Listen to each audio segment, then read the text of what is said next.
আমার বক্তব্য হলো যে পুলিশ তাদেরকে গুলি করে নাই, ইয়াদেরকে ছাত্র জনতা তাদের দেশীয় অস্ত্র এবং আগ্নেয়াস্ত্র ব্যবহার করেছে পুলিশদের উপরে। সেই ছোড়াগুলিতেই এখানকার ছাত্র জনতা যারা নিহত আহত হয়েছে সেইখানেই তারা মৃত্যুবরণ করেছেন, এটা আমি বলেছি। পুলিশ আর একটি কথা বলেছি, পুলিশ মারা গেছেন এখানে 10, 12, 13, 14 জন পুলিশ মারা গিয়েছে, একথাও আমি বলেছি, এবং সেটা ছাত্র জনতার গুলিতে। আজকে দায়িত্বে ছিল প্রসিকিউশন পক্ষের সূচনা বক্তব্য এবং সাক্ষীদের সাক্ষ্য এবং জবানবন্দির জন্য। সূচনা বক্তব্যের পরবর্তীতে একজন সাক্ষী কি বর্মন জানি সুচন্দ্র খোকনচন্দ্র বর্মন নামে একজন সাক্ষী, যিনি PW1 হিসেবে সাক্ষ্য প্রদান করেছেন, জবানবন্দি প্রদান করেছেন। জবানবন্দিতে উনি বলেছেন উনি একটি বেসরকারি প্রতিষ্ঠানের মাইক্রোবাস চালক, সেই চালক হিসেবে সেইখানে উনি এই ছাত্র আন্দোলনে নিয়মিত আসতেন এবং আসার কারণে ওই একটি তারিখ 18/7/24 তারিখে উনি প্রথমে এসেছেন। সেখানে প্রথম দিনে তেমন কোনো ঘটনা ঘটে নাই। দ্বিতীয় দিন 19 তারিখে এসেছেন, সেই দিন গোলাগুলি হয়েছে এবং সেইখানে কিছু লোক আহত হয়েছে এবং কিছু লোক নিহত হয়েছে, তারপরে চলে গেছে।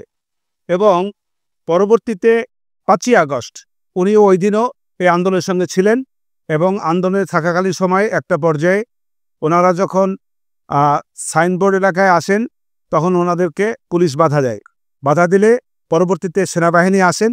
সেনাবাহিনী আসার পরে পুলিশকে সরে যেতে বলেন, সরে যায়। তারপরে ওনারা যাত্রাবাড়ির দিকে রওনা দেন।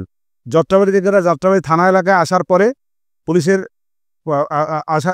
পরে পুলিশ ওইখানেও সেনাবাহিনী তাকে পুলিশকে সরে যেতে বলে, পুলিশ সরে যায়। পরবর্তীতে সেনাবাহিনী যাওয়ার পরে পুলিশ তাদের উপরে আবার নতুন করে আক্রমণ চালায় এবং সেখানে গুলি করে, এবং সেই গুলিতে বেশ কয়েকজন ছাত্র জনতা মারা যায় এবং ওনার গায়েও একটা পর্যায়ে গিয়া গুলি লাগে। ওনার কাছাকাছি এসে ওনার মুখে গুলি করে, এটা উনি বলেছেন।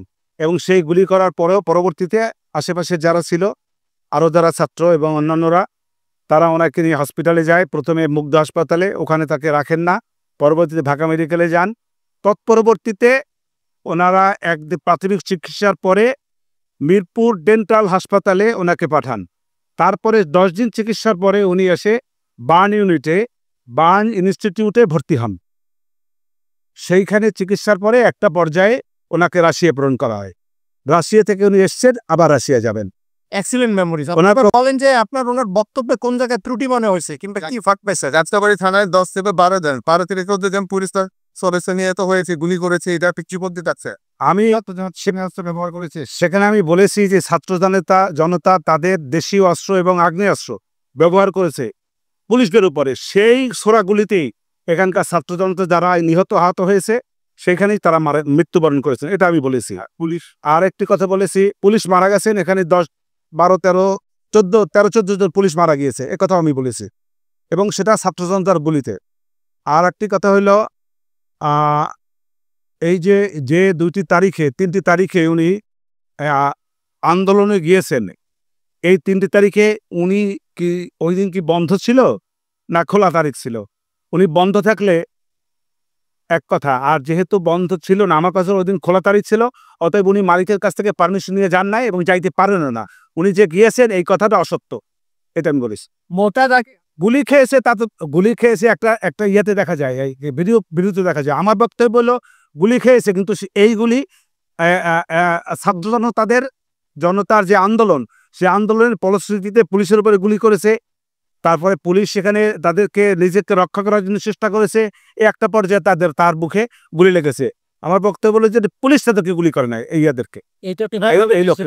একটু আমি নিশ্চিত কি এটা আমার বক্তব্য। না আমির ভাই, নিশ্চিত কি আমি তোর ওখানে ছিলাম না, নিশ্চিত বলতে পারবো না। মোটা দাগে আপনার কাছে জানতে চাই একদম অল্প কথা, সেটা হচ্ছে তার এই চিপ দিয়ে, তার এই জবানবন্দি দিয়ে কি আসামিদের অভিযোগ প্রমাণ হয় কিনা, আপনি কি মনে করেন?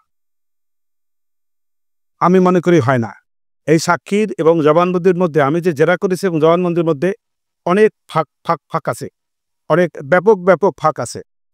আমার বক্তব্যের সঙ্গে ওনার জবানবন্দির সঙ্গে বেশ বৈপরীত্য আছে। একটা কথা কি একটু বলবেন? ওনার রাশিয়াতে অপারেশন হওয়ার পরে, ঘটনার 7 মাস পরে গিয়ে 4টা গুলি পেয়েছে রাশিয়া অপারেশন হিসেবে। এটি প্র্যাকটিক্যালি কতটা সম্ভব যে মুখের মধ্যে 7 মাস থাকা, এটা কি সম্ভব কিনা জানি না, সেটা আমি বলতে পারবো না। তবে এইটা আমি প্রশ্ন করেছি যে এই মর্মে আপনি কোনো চিকিৎসা সনদপত্র যেমন ঢাকা মেডিকেল কলেজ, তারপরে সব রকমের সনদপত্র দ্যাট মিনস রাশিয়ারও সেই সনদপত্র আপনি দাখিল করেছেন কিনা? উনি বলেছেন না, করি নাই। তবে পরবর্তীতে উনি করতে পারবেন।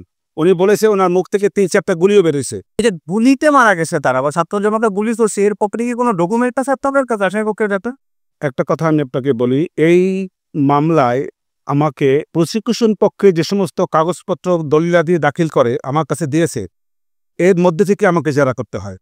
আমি কোনো উইপেন, ওই যে কথা আপনি বলেছেন যে ডকুমেন্টস, এই ডকুমেন্টস তখনই সংগ্রহ করা যায় যখন আসামি উপস্থিত থাকে, তার নিজের চেষ্টায় অথবা তার আত্মীয়স্বজনের চেষ্টায়, তখন সেই ডকুমেন্টসগুলা সংগ্রহ করা সম্ভব। যেহেতু আসামি পলাতক, অতএব আসামির সঙ্গে আমার কোনো যোগাযোগ হয় না এবং আসামির কোনো লোকের সঙ্গে আমার কোনো যোগাযোগ হয় না এবং আইনগতভাবে এইসব করার কোনো সুযোগও নাই। অতএব ওই ডকুমেন্টস আমার পক্ষে সংগ্রহ করা এবং বিজ্ঞ আদালতে সাবমিট করা কোনোভাবেই সম্ভব না, কারণ আমি ব্যক্তিগতভাবে তদন্তকারী সংস্থা না এবং আমি তদন্ত করার ক্ষমতাও রাখি।